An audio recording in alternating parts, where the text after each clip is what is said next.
sont marrants.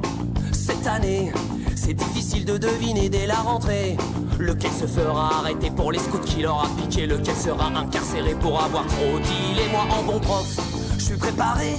Un peu de maths et de français, du kickboxing, du karaté. Tant pis pour la géographie, ceux qui connaissent de l'Italie, c'est juste vaguement les spaghettis et Rocco Siffredi. Au programme de cette année, en français faudrait arriver à lire tout un livre en entier. Mais même d'Armand et Marc Lévy, y a plus de 100 mots de vocabulaire, on sera toujours à...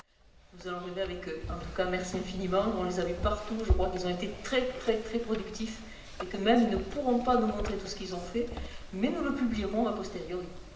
À vous.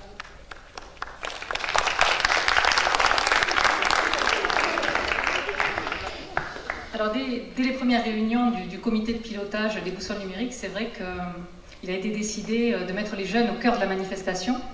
Alors c'était un sacré pari parce que ça voulait dire des jeunes capables de produire sur un créneau horaire qui va de 10h, c'est l'heure je crois à laquelle ils sont arrivés ce matin, et donc à 15h30 être en capacité de restituer du son, de la vidéo, des caricatures, hein, vous verrez.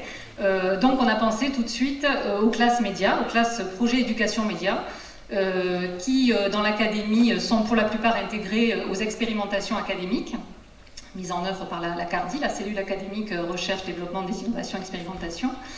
Donc la classe média donc, du lycée G de Beaufort, c'est une classe qui existe depuis 5 ans, qui implique une équipe pédagogique, donc professeur de sciences économiques, hein, Frédéric Lafont, qui est, je crois, oh non, il est là, je pensais qu'il était à la technique, donc Frédéric Lafont, hein, il peut s'avancer, et puis donc 2 collègues, trois collègues, hein, excusez-moi, mais 2 qui sont sur site avec nous aujourd'hui, donc Delphine Guillaumy, enseignante de lettres, voilà. Sophie Barrière en histoire-géographie, hein, donc des enseignants qui toute l'année accompagnent donc cette classe et d'autres classes même, puisqu'au départ, si vous voulez, c'est une classe, la classe présente sur site aujourd'hui est une classe de première, mais c'est vrai que selon les années, les élèves poursuivent ce travail de production médiatique et d'éducation aux médias. Donc vous verrez aussi tout à l'heure des productions de la classe de terminale. Donc cette classe, bon, bien sûr, est très active, hein, vous allez voir. Surtout aussi, oui, ce que je voulais préciser, c'est que sur la manifestation aujourd'hui, dans le dispositif d'accompagnement, ça a été assez original et expérimental aussi, on peut le dire, puisque on collaborait à l'accompagnement des élèves, donc le Clémy, Cap Science, l'ESP. Donc pour le Clémy, Éric Bonneau, chargé de mission classe radio, a accompagné les élèves dans la production de reportages audio. Il est où? Il est là, il aurait pu venir avec nous sur scène, hein, d'ailleurs. Donc pour Cap Science, donc Marianne Pouget était ici, et puis pour l'ESP, Anne Lémence avait associé 20 étudiants de Master 1, hein, qui ont accompagné aussi les élèves sur site. Voilà, donc sur les reportages que vous allez voir, hein, qui ont été réalisés, donc il y a trois grandes thématiques. Donc la première thématique tourne autour des pratiques numériques des jeunes. Donc certains élèves ont présenté précisément quels sont les contenus abordés avant qu'on visionne les sujets. La deuxième thématique, c'est l'école du futur. Hein, donc, qui a été donc encadré par Cap Science et par l'ESP. Et la troisième partie, là, ce sont plutôt des vidéos qui ont été tournées en amont par donc les terminales sur en fait des actions qui sont menées dans l'établissement, donc plutôt autour du numérique, et qu'ils publient habituellement sur leur blog qui s'appelle Nos années lycée. Voilà. Donc je vais demander aux 35 élèves donc, de s'écarter peut-être pour que vous puissiez voir donc, les reportages réalisés. Je vais demander aux élèves voilà, qui... oui.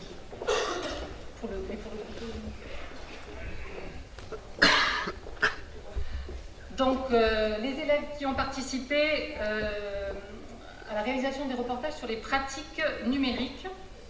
Donc il y a 2 ou 3 élèves qui doivent venir pour introduire les thèmes abordés. Voilà, 2 élèves. Donc vous allez annoncer les thèmes des reportages. On a réalisé tous nos reportages nous-mêmes, comme on l'a dit précédemment. Donc d'abord, on aura un reportage vidéo sur Facebook et ses réseaux sociaux. Après, on aura un reportage sonore sur l'école numérique. Ensuite, on aura des caricatures qui ont toutes été réalisées par Lucas Pereira. Et après, on aura un micro-trottoir sur les pratiques numériques des jeunes. Voilà. Hier soir, quand j'étais sur Facebook, j'ai pensé à un truc. Je me disais, pourquoi les profs, ils mettent pas les devoirs en ligne, tu vois? Ah ouais, un peu comme avec notre groupe de classe, en fait. Ouais, pourquoi pas. Mais après, le problème, c'est que je sais pas s'ils sont tous inscrits ou ils vont devoir s'inscrire sur Facebook, tu vois. Dire dans tout ça. Ouais, vas-y.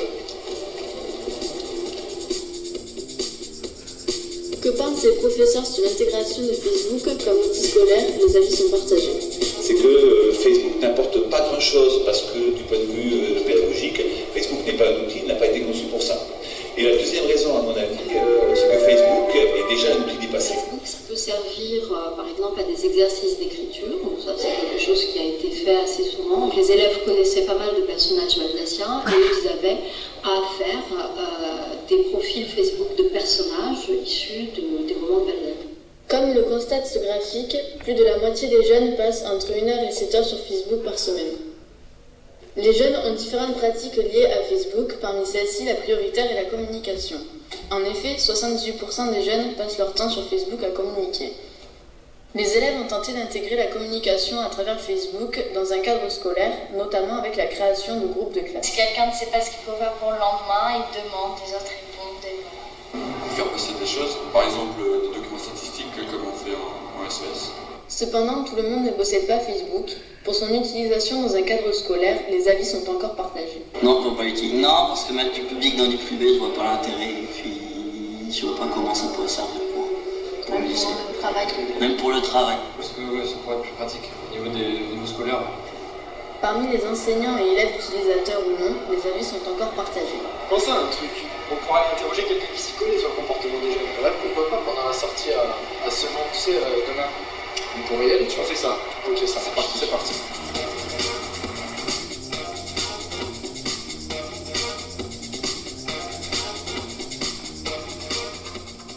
Il est important de préserver 2 choses. La première, c'est la différence entre l'intime et le public. Et le deuxième point important, c'est de pouvoir avoir une charte finalement au niveau de la classe, c'est-à-dire un règlement intérieur d'usage de Facebook. Facebook est très utilisé par les jeunes, notamment pour la communication.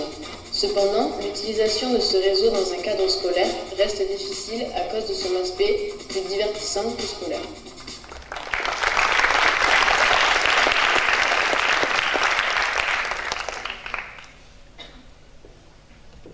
Voilà pour le premier. Le deuxième, c'est un reportage sonore. La plupart du temps, les professeurs pensent que les élèves ne sont pas intéressés par les cours et n'ont aucune envie de travailler. Mais en fait, ne serait-ce pas la faute de l'école qui n'enseigne pas assez avec les nouvelles technologies informatiques, alors que 97% des jeunes sont connectés à Internet. C'est ce que l'on peut penser en écoutant le témoignage de Bintou, élève de première ES au lycée G de Beaufort à Périgueux, et qui a la chance d'être dans un lycée très numérique. Moi, je trouve que c'est bien parce qu'on est plus intéressé par les cours. Par exemple, les ordinateurs, comme on les utilise beaucoup, moi, je trouve que c'est bien d'en avoir mis. Pour les tableaux aussi, ça nous permet d'être plus attentifs, on va dire, en cours. Ceci étant, il y a encore quelques efforts à faire pour former les professeurs en nouvelles technologies, selon Alexiane, qui est également une élève de première ES à G de Beaufort. Moi je trouve ça bien aussi, mais pour les tableaux numériques, ce serait encore mieux si tous les profs savaient bien s'en servir, parce que sinon ça fait vraiment perdre du temps, je trouve. Vous l'aurez compris, l'école doit elle aussi évoluer. Arrêter de taper sur les doigts des élèves, mais plutôt se rapprocher d'eux en se numérisant.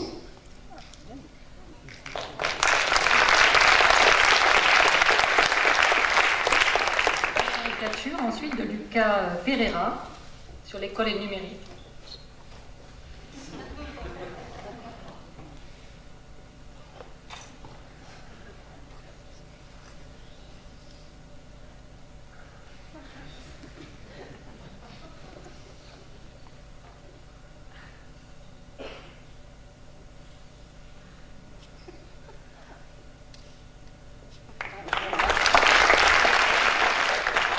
donc pour finir, le micro-trottoir sur Internet et les jeunes.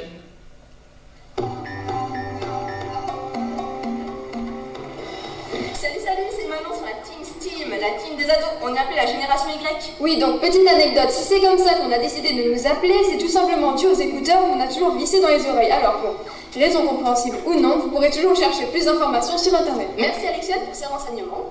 Et justement, en parlant de ça, est-ce que le cliché du jeune scotché à son écran est vrai? Bon, Bintou, parlons chiffres. Oui, nous avons quelques pourcentages. Savez-vous que plus de 77% des jeunes vont sur Internet plusieurs fois par jour? On prendra comme exemple Snapchat qui menace aujourd'hui de détrôner Facebook. Ah là là, la guerre des forums. Bon, et ben on a quand même décidé de demander l'avis des jeunes, des lycéens de lycée Jacques Beaufort à Périgueux, et on leur a posé la question, qu'est-ce que vous faites sur Internet? Moi je joue essentiellement aux jeux vidéo, après je recherche aussi pour mes devoirs et je regarde les dernières nouveautés sur Internet. Je joue à des jeux, je parle beaucoup avec des amis, je vais sur des forums. Généralement je vais sur des réseaux sociaux, je me renseigne sur de la musique, sur des nouveaux articles. Je vais sur les réseaux sociaux. Je vais sur les réseaux sociaux, YouTube, je regarde des films. En fait, on remarque que les jeunes vont sur Internet pour écouter de la musique ou chercher des informations. Mais ce qui ressort le plus, ça reste quand même les réseaux sociaux, entre autres Facebook, qui a beaucoup été mentionné. Oui, on parle beaucoup de Facebook, alors que c'est en train de se démoder au profit de Snapchat, qui est en train de le battre sur la course des réseaux sociaux. Quelle lutte acharnée! Mais revenons à notre sujet. On vous précise que nous sommes actuellement au boussole numérique de ce nom, où nous avons posé quelques questions à des spécialistes et ainsi comparé les points de vue. D'après vous, que font les jeunes sur Internet? La plupart des jeunes d'aujourd'hui, notamment les 11-17, sont régulièrement connectés sur les réseaux sociaux. Il faut savoir que c'est 83% des 11-17. Les jeunes sur Internet se divertissent, à mon avis, en premier lieu, mais aussi et surtout, et c'est la grosse différence par rapport à, je pense, la génération précédente, c'est qu'ils cherchent aussi de l'information, que ce soit donc sur les encyclopédies, je pense à Wikipédia. Je pense qu'il y a une recherche d'information, dès qu'on cherche de l'information, on va sur Internet pour trouver cette information. Tu te rends compte, Bintou, finalement, les avis des jeunes et des adultes ne sont pas si différents. On est des gros geeks en fait. Non, on n'est pas des geeks, on utilise souvent Internet. Peut-être. C'est tout pour aujourd'hui. On remercie bien sûr tous ceux qui ont accepté de répondre à nos questions. On remercie aussi de nous avoir suivis. C'était la Team Steam avec Alexia, Bintou et Manon. Allez, à plus pour de nouveaux reportages.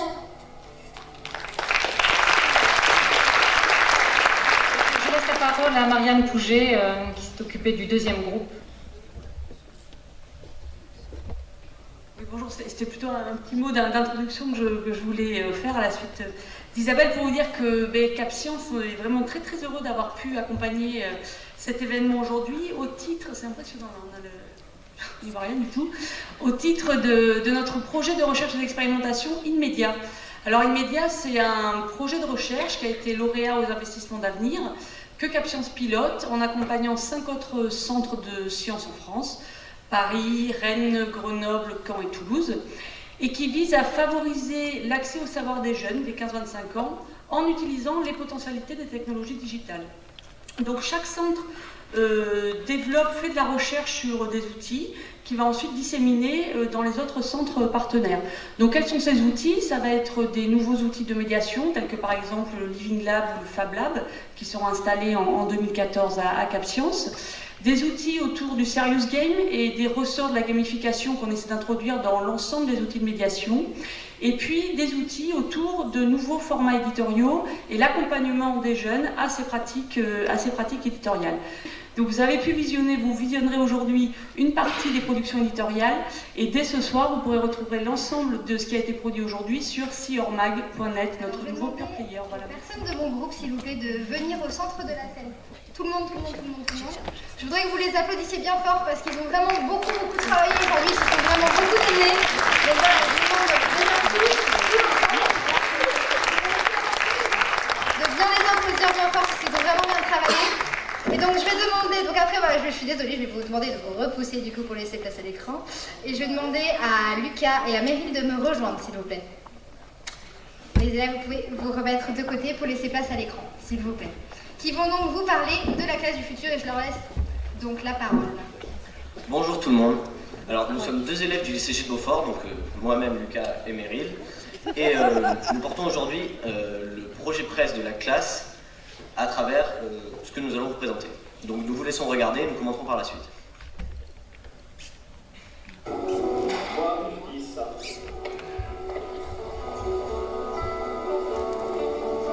Moi, j'utilise ça. Et moi, j'utilise ça.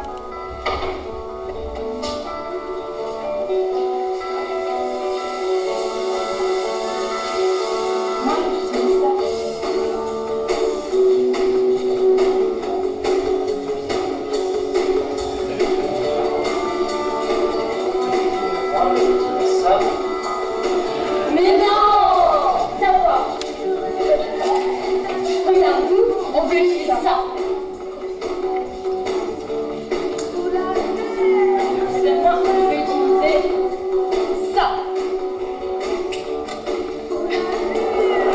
On va utiliser ça. Le futur, c'est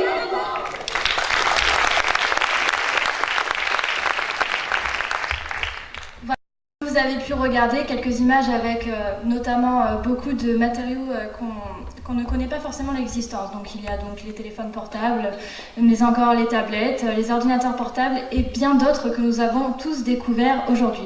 Mais je vais maintenant laisser la parole à Lucas qui va vous donner son avis sur son expérience personnelle. Voilà. Donc chez nous, je pense que nous avons tous un ordinateur portable, une télévision. Nous-mêmes possédons un téléphone portable. Et toutes ces ressources numériques, nous avons intégrées dans notre quotidien. Alors nous nous sommes posé la question, pourquoi pas de les intégrer dans une école du futur, qu'on pourrait appeler une classe du futur. Donc nous nous sommes donc posé la question, quelle serait cette classe du futur? Et vous-même, en tant qu'intervenant, en proposant des produits qui rentreraient dans ce projet, posez-vous la question de la conception de cette classe du futur.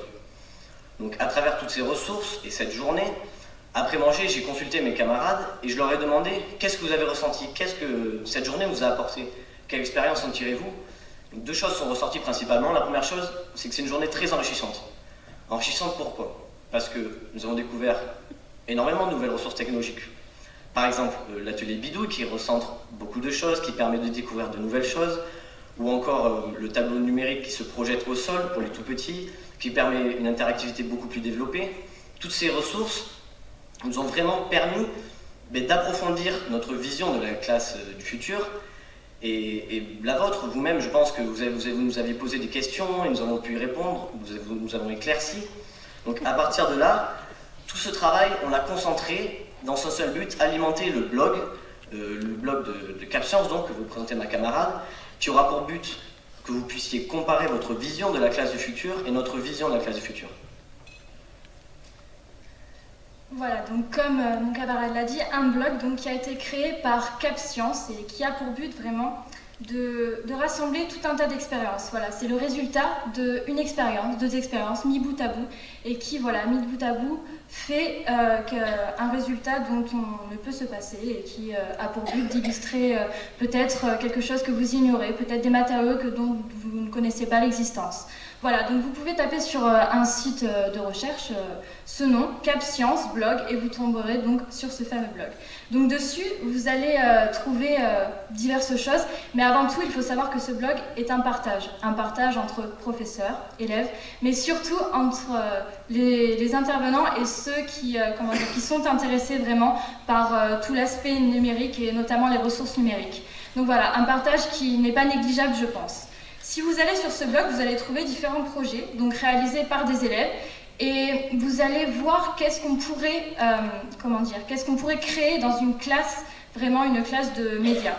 Donc vous avez des supports vidéo, donc, comme par exemple le teaser que vous avez pu visionner avec nous, mais encore une vidéo qui a été créée ce matin par Jordan, Tony et Théo, des élèves de première ESA, qui ont fait une interview avec la fondatrice de l'Euclémie, une des fondatrices de l'Euclémie. Donc voilà, donc c'est vraiment une mise en situation professionnelle et pour des élèves c'est toujours intéressant de voir comment ça se passe vraiment. Donc voilà, donc ensuite vous avez aussi des projets presse, de l'écrit, de l'audio, etc. Mais vous avez surtout, et je pense que c'est intéressant, des avis d'élèves, donc faits pour des critiques. Donc aujourd'hui nous avons réalisé un type de support écrit qui est une critique et qui parle donc de l'utilisation d'écran. Est-ce que c'est bon? Est-ce que c'est pas bon pour les yeux? On a souvent relevé que ça pouvait les fatiguer, que ça engendrait des maux de tête, etc. Mais aussi, une classe numérique c'est bien, mais pour un petit nombre, pour un grand nombre, voilà. Ça relève tout un tas de questions qu'on est amené à nous penser, nous élèves, et peut-être vous, professeurs et parents aussi. Voilà, donc j'espère que nous avons pu illustrer votre pensée et répondre à quelques questions.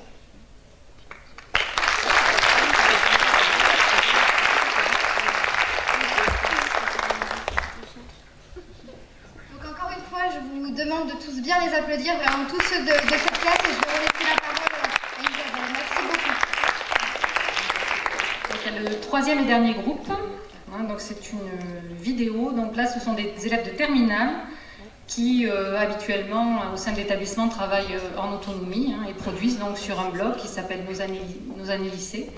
Donc il y a une vidéo a priori à visionner.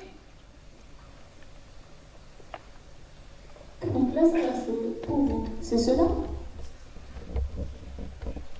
Et non, une classe inversée, c'est des leçons apprises à la maison avec des ressources numériques et des exercices en classe. Nous sommes allés à la rencontre de Madame Lafont, responsable de ce projet au lycée Jet de Beaufort. Le but, c'est d'utiliser les outils informatiques, d'utiliser Internet et en fin de compte de travailler plus intelligemment. C'est-à-dire que quand on est en classe avec un prof, je pense que l'intérêt, c'est d'utiliser ce qu'apporte le prof. Ce qu'apporte le prof, c'est aider à comprendre. Or, quand en cours, sur une heure de cours, on passe 30 minutes à écrire des définitions et des théories qu'on trouve sur Internet, sans difficulté, c'est demi-heure perdue. C'est-à-dire que les élèves font acte de secrétaire, le prof, en fin de compte, qu'est-ce qu'il fait? Il récite son cours, qu'il n'a aucune difficulté à savoir et qu'il maîtrise, et c'est un temps qui est peu efficace. Donc l'idée, c'est, quand on est avec les élèves, eh bien, travailler là où le prof porte le plus, c'est la compréhension. Le gros avantage, c'est qu'on avance plus vite, on peut faire les thèmes plus vite. Ensuite, on peut travailler en classe sur les exercices, donc sur les documents, tout ça, on peut plus approfondir. Par contre, le point inconvénient, c'est qu'il va falloir travailler chez nous beaucoup plus, il faut s'investir, et donc un gros travail le soir. Mais aussi, on a le sac plus léger dans les avantages. Cette méthode de travail permet-elle un meilleur apprentissage des cours? Pour moi, oui, parce que les fiches traditionnelles en carton, on peut les faire. Moi, j'ai fait directement sur l'ordinateur. C'est moins de perte de temps, on apprend mieux. Par contre, dans le cas des élèves qui ont plutôt des difficultés, je pense que ça peut être un inconvénient, parce qu'à partir du moment où tu ne comprends pas la leçon que tu reçois chez toi le soir, ça n'apporte rien en fait par rapport au système actuel qu'on a, puisque après le lendemain, tu vas de toute façon redemander des explications au prof, ce qu'on fait déjà. Vous donnez des connaissances que vous recopiez et que vous allez apprendre par cœur ensuite. Je ne vois pas trop l'intérêt de venir au lycée. Vous restez chez vous au chaud. Alors je vous propose donc qu'on les applaudisse tous pour leur investissement, les élèves, les professeurs de la classe, les accompagnateurs, formateurs sur site. Donc bravo et merci à tous. Merci Isabelle Martin, coordonnatrice au Clémy, et son équipe. Merci aussi à Anne Lémence et à son équipe et les étudiants de l'ESP d'Aquitaine. Merci à Marianne Pouget et son équipe Cap Science. Et alors un grand merci aux élèves de Jet de Beaufort et leurs professeurs. Moi, j'avoue que là, vous nous avez apporté en très peu de temps fraîcheur, idées. On n'a pas à se poser trop de questions, il faut y aller quoi. Bravo, bravo, bravo.